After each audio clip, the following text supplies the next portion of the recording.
Welcome to the Divorced Girl Smiling podcast. I'm your host, Jackie Pilosoff, and I'm here to inspire you, empower you, and connect you with trusted divorce professionals who I hope will help you achieve the best possible divorce outcome and a great post-divorce life. The Divorced Girl Smiling podcast starts right now.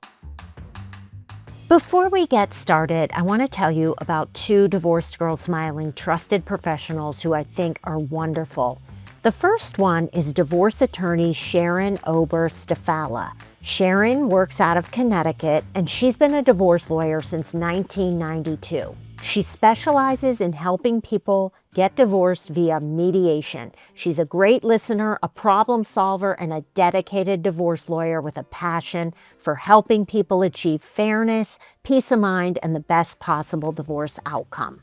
She can also help you with estate planning after divorce, as well as pre- and post-nuptial agreements. If you want to learn more about Sharon, you can find her at oberstlaw.com.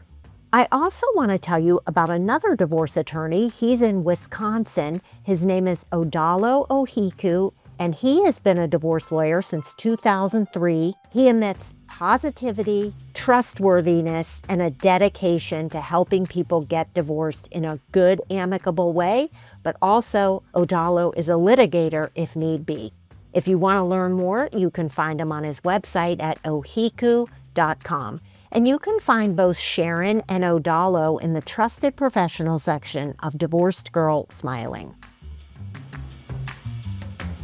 When I was going through my divorce, I remember thinking, I just want to get through this. I just need to get through it.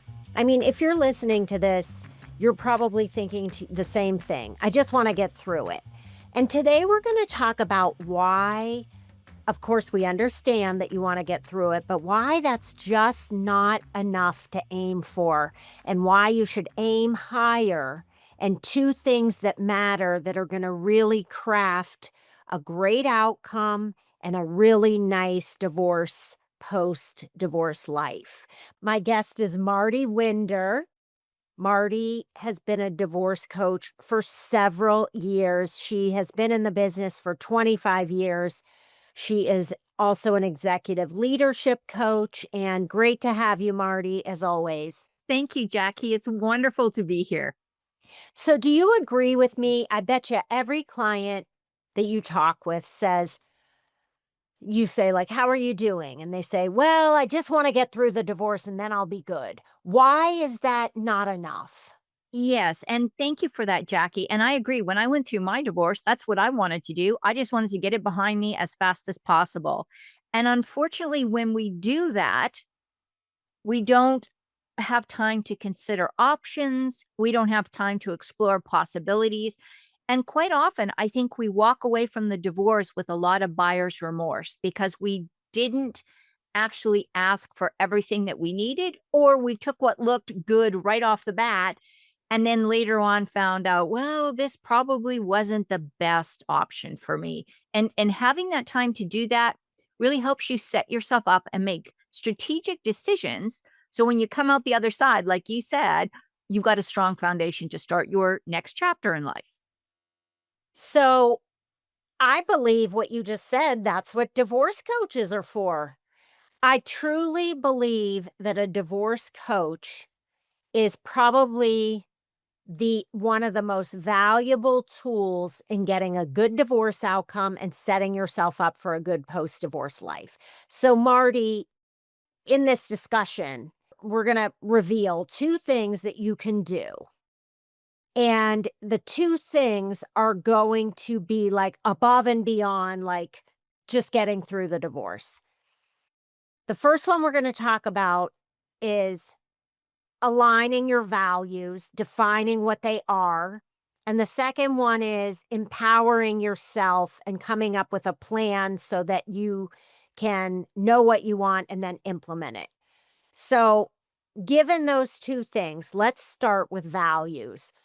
Tell me what defining your values looks like, even because people will be like, well, that's a pretty broad thing. Yeah, and when I talk about aligning values, this is a term, and I'm struggling with what to call this because it's not what sort of healers maybe talk about aligning values and success coaches talk about aligning values.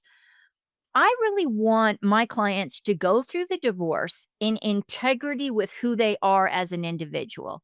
In other words, if you value fairness and transparency and honesty and compassion to others, then if you go through the divorce and you are in it to win it and you're going to, your lawyer's encouraging you just to scrabble for every last penny and every last thing, it's not a comfortable place to be. And I think because you're uncomfortable, you kind of check out of it. You go, yeah, no, this is not me. This feels icky, or maybe even some other word you might use to describe that feeling. But you don't engage because the process itself is working against who you are as a person.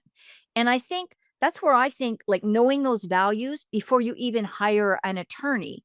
Because if you want to have a collaborative, open, transparent divorce, going with a super aggressive attorney is probably not going to be in alignment with how you want this to look. So that's really what that's all about. I mean, we all have, I shouldn't say we all, most people are going to have similar values. We want to be fair. We want to take care of our kids. Our children are our priorities. And that's all good and fine. But there are very specific things that each of us values as we go through this. So if we're clear on that, then we hire the right professionals and we take the right path. We don't get sidetracked off something that feels really bad for us. Okay, now the other value that everybody says is like, I'm a good person. I want to be a good person. That's not easy to do.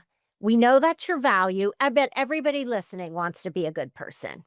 Yes. But when you're getting divorced, you're so angry, you're so resentful. Maybe you didn't want the divorce. Maybe your spouse cheated. Maybe your spouse hurt you financially so much that you don't know if you can ever come out of it. And there's so much anger and there's so much resentment. So maybe you're like, well, yeah, my values used to be that I'm a good person, but now, after all he's done to me, I have to be aggressive. But why is that not true? Well, think about it if you were raising kids. If kids they're fighting over a toy. And yes, maybe one child did grab the toy from the other child, and maybe the child that had the toy grabbed has the right to be angry about that. But as a parent, you don't walk in there and go, "You're right. You have a right to be angry. Go ahead, be as mean as you want to your brother because somehow the ends are going to justify the means." And we don't do that as parents. We don't do that. We wouldn't do that in a business environment. We wouldn't do that anywhere. And for some reason, it gets kind of entrenched when we're going through our divorce. And so, yes, we all want to be good people. And the other thing I hear, Jackie, is a lot of times people want to be seen as the person who's fair. And if you are dealing with a toxic person, somebody who's hidden money, somebody who's doing, weird stuff, who's betrayed you or hurt your trust, then you may want to be fair, but fair doesn't always mean the same thing. Fair can mean I get compensated for the money you blew on your girlfriend, or I get compensated for, the money that you took out of the account so that I couldn't have access to it. So that's where again, not getting caught up in I want to be good or I want to be fair, but I want to treat everybody with the respect they should be treated during the divorce. And I also want to be able to position myself to have what I deserve or what is intended for me to have when I go forward. And again, everybody's going to look at that a little bit differently. Well, and it's not easy to do. If Yeah. you're upset, if you're that toddler that got their toy grabbed from them, you're pissed. You Yes. want Yes. to just win. You want revenge. You want everything to even out. But what I want to tell people listening is that the way you even it out is to get a happy life. That is the only thing that matters. Get a good outcome and then just be happy. As much as you were burned, as much as you feel like you were just taken advantage of, abused, disrespected, you don't get that back by fighting and being aggressive. You get that back by living a great life after divorce, getting a good outcome, being smart about what you want, and what we're going to talk about next, coming up with a plan to get what you want. So we know it's not easy. Marty and I have both been through divorces. We understand. I can remember just being so angry and being like, I don't even like myself when I'm like this. Yes. I don't, nobody wants to be angry, but it's really hard not to be. Absolutely, and you truer words of wisdom were never spoken than what you just said, Jackie, because if you're so enmeshed in that anger, one thing the family court does not do is hand out justice for people that have been wronged in a divorce, in a marriage. Right. That's not the intention of the family court. And unfortunately, a lot of people believe that. They've watched, oh, I don't know, family court on TV, or they've seen something else where people are, Movies. the judge talks down to the person and Mm, forces an apology and all that kind of stuff. That rarely happens in real life. mm. And and you're right. Going on and living this amazing life afterwards really is the best revenge that you can possibly get. And then you won't even be thinking about your ex. Yeah. Yeah. You just Mhm. it kind of it's your past, okay? It's a life lesson learned and move on. You're listening to the Divorced Girl Smiling podcast. My name is Jackie Pilosoff, and I'm your host. Today, I'm here with Marty Winder, divorce coach. You can find her at divorcecoachforwomen.com. You can also find her in the trusted professional section of Divorced Girl Smiling, which is divorcedgirlsmiling.com. And Marty and I are talking about why just trying to get through your divorce is just not enough, and two things that matter: defining your values and coming up with a plan. We're going to take a short break. And when we come back, we're going to talk all about how to come up with a good plan and what you can do. We'll be right back. I want to tell you about two Divorced Girl Smiling trusted professionals who I think are wonderful. The first is divorce lawyer Zara Zarang. She's the founder of Zarang and Associates law firm in Louisiana. She's been a divorce attorney since 1994. She is really a leader in her field. She has served as the chair of the family law section of the Louisiana State Bar Association and was recently awarded an AV rating from Martindale-Hubbell, which is the highest possible rating both in ability and ethical standards by peers. If you want to learn more about Zara, you can find her on her website, which is lawyerincovington.com. I also want to tell you about Anthony Diaz, a divorce attorney, mediator, and arbitrator in Florida. And Anthony calls himself a peacemaker because for the past 19 years, Anthony, who's also a CPA, has been practicing collaborative divorce law and mediation to ensure that his clients have fair outcomes and healthy post-divorce co-parenting relationships. If you want to learn more, you can find Anthony on his website, which is anthonydiazlaw.com. And you can find both Anthony and Zara in the Trusted Professional section of Divorced Girl Smiling. Welcome back to the Divorced Girl Smiling podcast. My name is Jackie Pilosoff, and I'm your host. Do you find yourself saying, I just want to get through my divorce? I just need to get through it. Well, we're here to tell you that's not good enough. You need to set yourself up and think beyond the divorce while you're going through a divorce. It's not easy, but it's a much longer term strategy. My guest is divorce coach Marty Winder. Marty has been doing this for 25 years. She's wonderful, and we are going to talk about a plan. Marty, what does it mean to come up with a plan? What if people are like, well, what does that even mean? So, Jackie, thank you. And I think one of the most important things that you can do for yourself is come up with literally a written plan for how to go through your divorce. So, I do this with my clients, but you can do this on your own. You don't necessarily need to have somebody guide you through it. Just really start thinking about the end goal. So, this is going to be a backwards chain. So, you start out with the end goal. And again, it can be tough to know if you're right in the middle of leaving somebody. It can be hard to know, well, what do I really want to do or where do I want to be? But simple, like be strategic. So, do you want to stay in the house? Do you not want to stay in the house? Do you want to move? Do you know there's a specific retirement fund or a specific asset that you know that you want out of the divorce?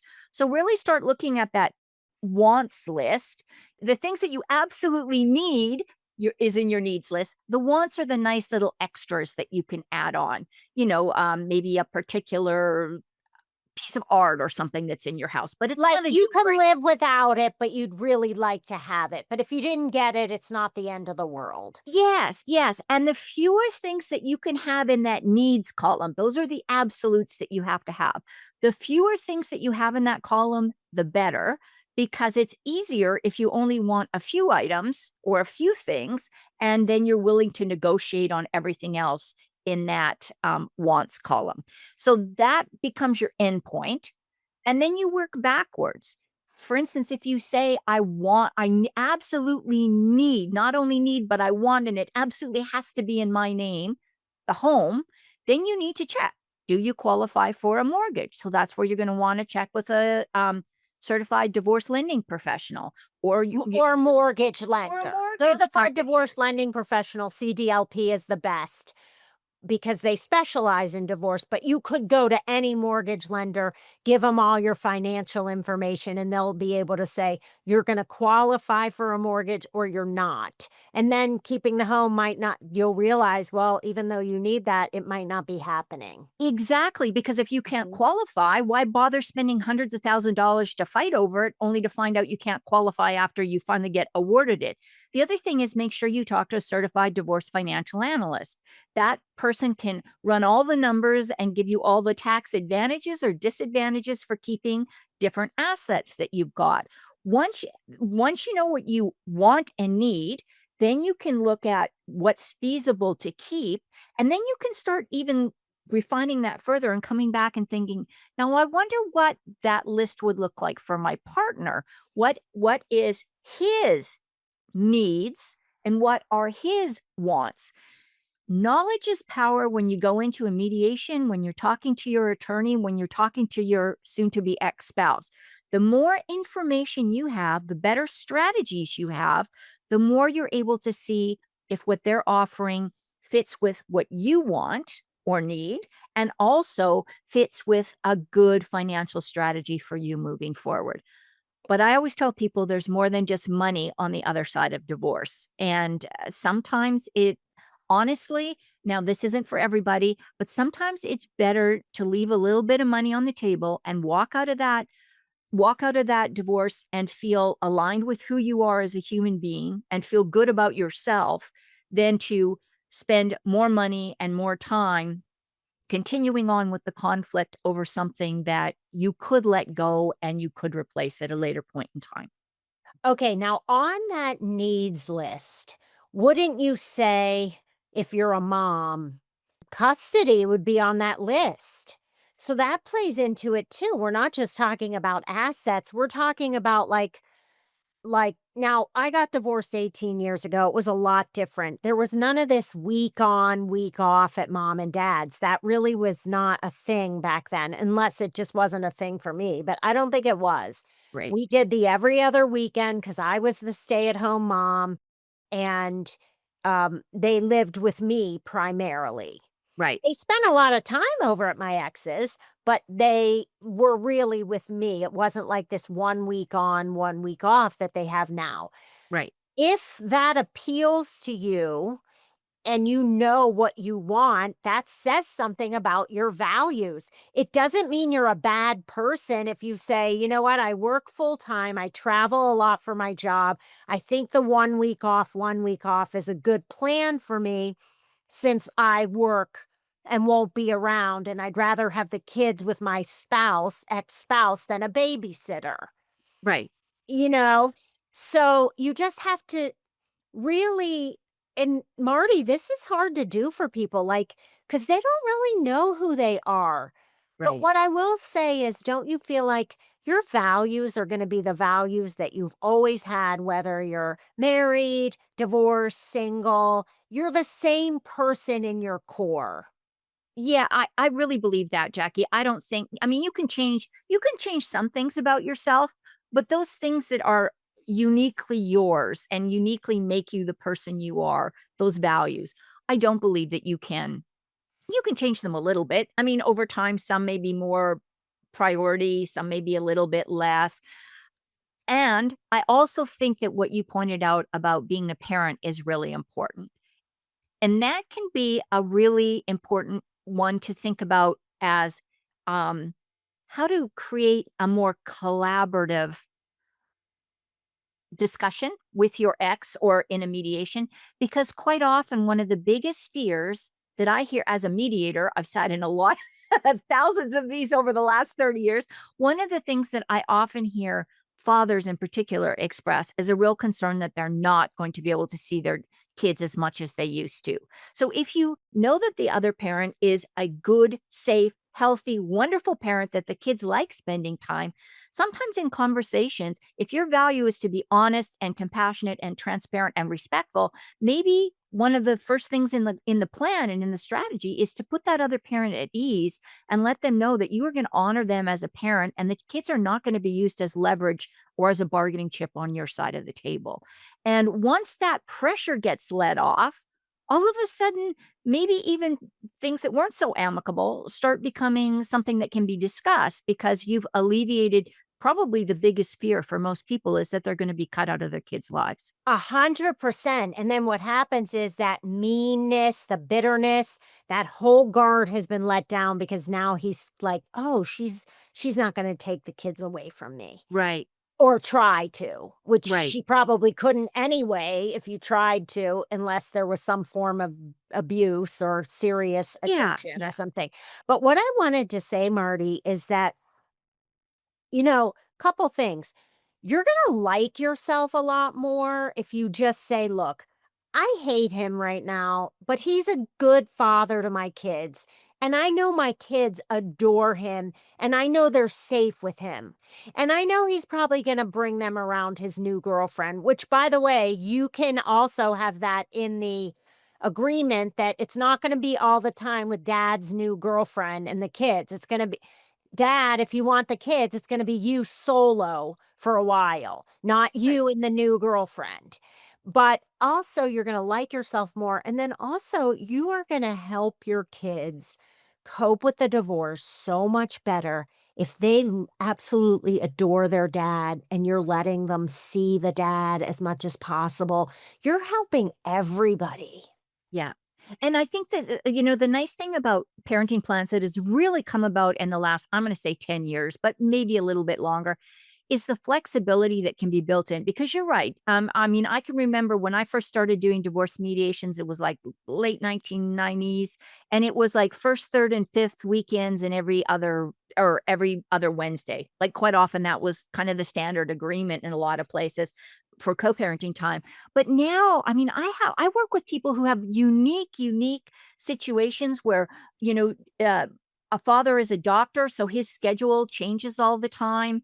And they have it set up that if he has an emergency call, that mom will then take the kids, and there's no conflict. Mom just comes and gets them, or comes and stays at dad's house with the kids if they're already asleep. Like people have wonder. I have a parents who just signed an agree co-parenting modification to their co-parenting agreement where the kids are getting older and it mom's has changed her shift work. So dad now every morning comes and picks up the kids that are young teens and takes them to the high school.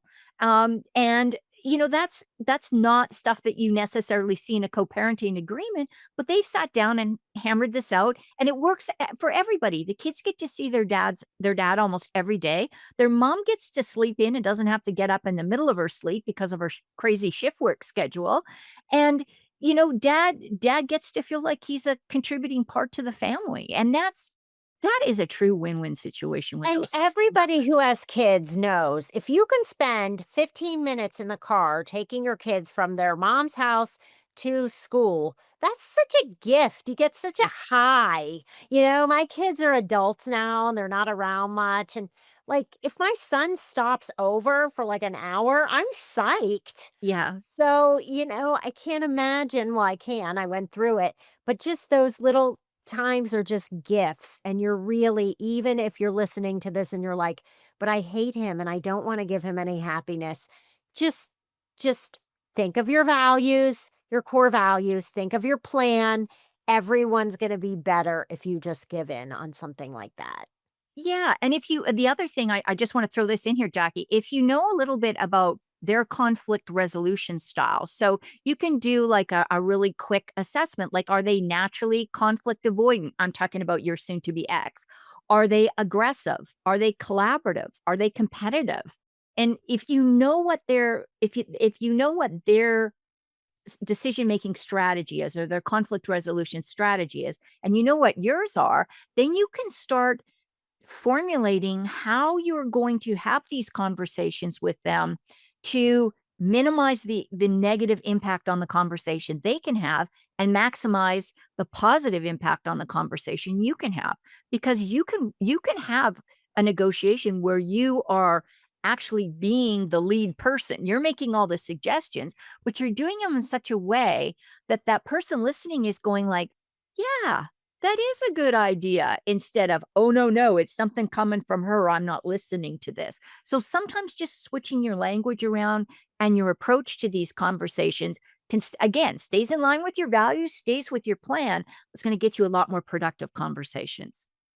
I just love this whole conversation, Marty. This is great. Okay. I want to close out with something you wrote in the article. By the way, there's an article on this whole topic that we're talking about, divorcegirlsmiling.com. It's called Two Things That Matter and Why Just Getting Through a Divorce is Not Good Enough. Marty wrote the article. Okay. And then at the end of the article, you wrote, divorce is not just about closing a chapter, it's about designing the next one. And then a little further down, you write, you stop operating from survival and begin operating from purpose. And that is the difference between simply surviving your divorce and using this transition as the turning point in your strongest and most grounded future. I mean, I'm saying that's a quote that you should put all over the internet. Here, Jackie. Because everybody listening just wants to survive. And we understand, we've been there. And of course, you are going to survive. That's a given. But aim higher, I guess, is what Marty is trying to say. Yeah, and just having that plan and just having this awareness, I think really helps you open up. And like I said at the beginning, that way you're not just tunnel vision on this is what I need. You're open up to, wow, there's a lot of possible options and maybe opportunities for me to get what I need, for him to get what he needs, and for both of us to get most of what we want. That's way better than just, 50-50 split and just take whatever you get and be happy with it. That's a big difference.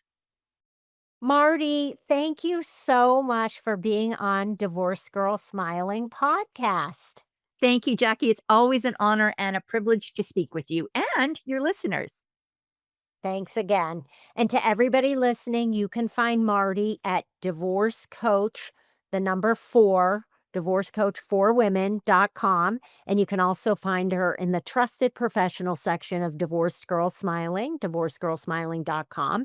And you can go there to read articles on any topic you want. You can search everything having to do with divorce and dating. And you can also go there to listen to more podcasts and, of course, view all of my 87 divorce professionals, trusted, all vetted by me and my advisory board. So we are wishing you all the best. And thank you so much for listening. And we'll talk to you real soon.